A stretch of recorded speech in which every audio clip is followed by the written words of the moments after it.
दोस्तों अभी हाल ही में बजट पेश हुआ है जिसमें इनकम टैक्स के स्लैब को पुराने सिस्टम पर लगा दिया गया है, यानी कि 2.5 लाख पर छूट है, अगले 2.5 लाख पर 5% और 5 लाख से 10 लाख के बीच 20%। सबसे ज्यादा जो कैटेगरी में आते हैं वो इसी कैटेगरी में लोग आते हैं। हालांकि पिछले साल जो छूट थी वो 5 लाख तक पूरी छूट थी।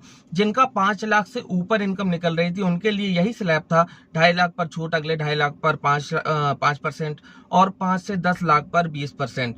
तो जो लोग कम आय रखते थे यानी 2.5-3 लाख, तो उन्होंने 5 लाख का भरपूर फायदा उठाया और अपने ITR को 5 लाख तक बना करके मजबूत कर लिया। लेकिन अब बात यह आती है कि चूंकि इस साल 2.5 लाख तक छूट दी गई है, तो जो लोगों ने अपने 5 लाख अपनी इनकम दिखा दी तो उसे वो रिवर्स कैसे करेंगे, वो इस बार कैसे घटाएंगे। अब बात यह आती है कि कौन सी ऐसे रास्ते हैं जिनसे आप टैक्स में बेनिफिट ले सकते हैं। आज का ये वीडियो इसी बेस पर मैंने बनाया है ताकि मैं आपको बता सकूं कि ऐसे कौन कौन सी कटौतियां हैं, ऐसे ऐसे कौन से डिडक्शंस हैं जिनका फायदा आप ले करके अपने टैक्स को बचा सकते हैं। तो दोस्तों मैं आपका दोस्त फरहान, तो चलिए शुरू करते हैं। दोस्तों सबसे पहला अगर नंबर बात की जाए तो आपने मान लीजिए प्रॉपर्टी खरीदी। प्रॉपर्टी खरीदने के लिए आपने बैंक से कर्ज लिया है और आप उसकी जो है किस्तें चुका रहे हैं। तो जो किस्तों में आप ब्याज चुका रहे हैं उस ब्याज की कटौती आप क्लेम कर सकते हैं अपने इनकम टैक्स में, आपको उसकी छूट मिलेगी। जो अगला नंबर है वो ये है 80C, 80CCC, 80CCD।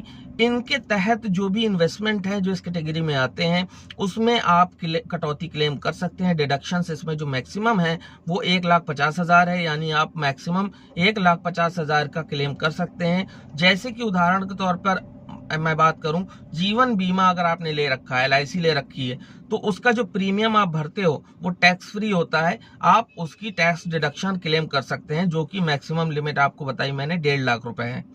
इसके बाद अगला नंबर की अगर बात करें तो 80CCD1B, इसके तहत जो न्यू पेंशन स्कीम में लोग अंशदान करते हैं, यानी जो नई पेंशन योजना जिसको NPS बोलते हैं, उसमें जो भी आप अंशदान करते हैं तो 50,000 अधिकतम इसकी जो है आप कटौती क्लेम कर सकते हैं। डिडक्शंस को आप क्लेम कर सकते हैं अपने ITR में।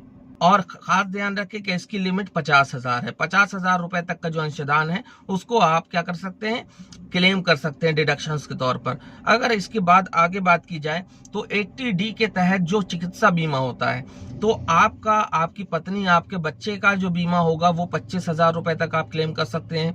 और अगर आपके माता पिता 60 साल से ऊपर हैं, आप उनके लिए क्लेम कर रहे हैं, तो 50,000 रुपए तक अपने माता पिता के लिए आप क्लेम कर सकते हैं। यानी टोटल कितना हो गया, 50 तो 25 मिलाकर के 75,000 का टैक्स बेनिफिट आप इस तरीके से भी ले सकते हैं। इसके बाद जो अगला पॉइंट है वो ये है कि आपने मान लीजिए अपने घर को बनवाने के लिए होम लोन ले रखा है, तो होम लोन की आप किस्तें चुका रहे होगे, तो किस्तों में जो ब्याज होता है यानी लोन पर जो ब्याज है उस ब्याज का भी आप डिडक्शन ले सकते हैं, जो कि मैक्सिमम जो है 1.5 लाख रुपए है, यानी 1.5 लाख तक का डिडक्शन आप क्लेम कर सकते हैं होम लोन पर जो ब्याज आप चुका रहे हैं उसका। आखिरी जो पॉइंट है वो ये है कि अगर आपको बचत खाता है, बचत खाते में आप ब्याज रिसीव करते हो, तो उसमें आप 10,000 तक जो ब्याज आएगा वो टैक्स फ्री होता है, उस पर कोई टैक्स नहीं लगता। तो 10,000 रुपए का आप ये भी डिडक्शंस क्लेम कर सकते हैं। तो टोटल मैंने आपको दोस्तों 6 तरीके बताए जिससे आप अपने इनकम को बहुत ज्यादा कम करके और टैक्स का बेनिफिट ले सकते हैं। एक बार समरी के तौर पर मैं आपको फिर से बताता हूं।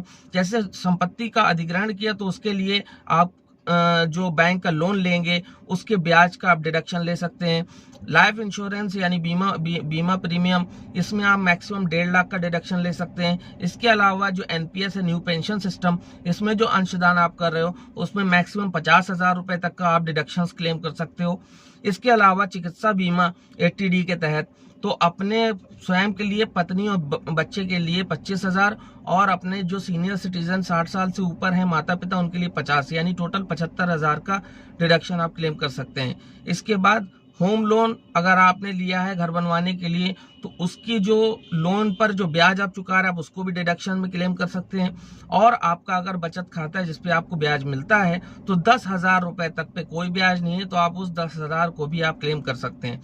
यानी कि अगर हम बात करें कि हमारी इनकम साल की 11,35,000, एक एग्जाम्पल में दे रहा हूं, तो ये सारे खर्चे सब मिला के आपकी जो इनकम है वो 5 लाख के अंदर आ जाएगी। तो इस तरीके से आप काफी ज्यादा टैक्स बेनिफिट ले सकते हैं, अपने आप को बचा सकते हैं। दोस्तों उम्मीद करता हूँ आज का वीडियो आपको पसंद आया होगा। अगर पसंद आया है तो ज़्यादा से ज़्यादा शेयर करें और कमेंट करके और भी सवाल पूछें। और अगर चैनल को सब्सक्राइब नहीं किया है तो प्लीज़ सब्सक्राइब कर लीजिए। दोस्तों मैं आपका दोस्त फरहान एक बार से फिर हैव अ ग्रेट डे।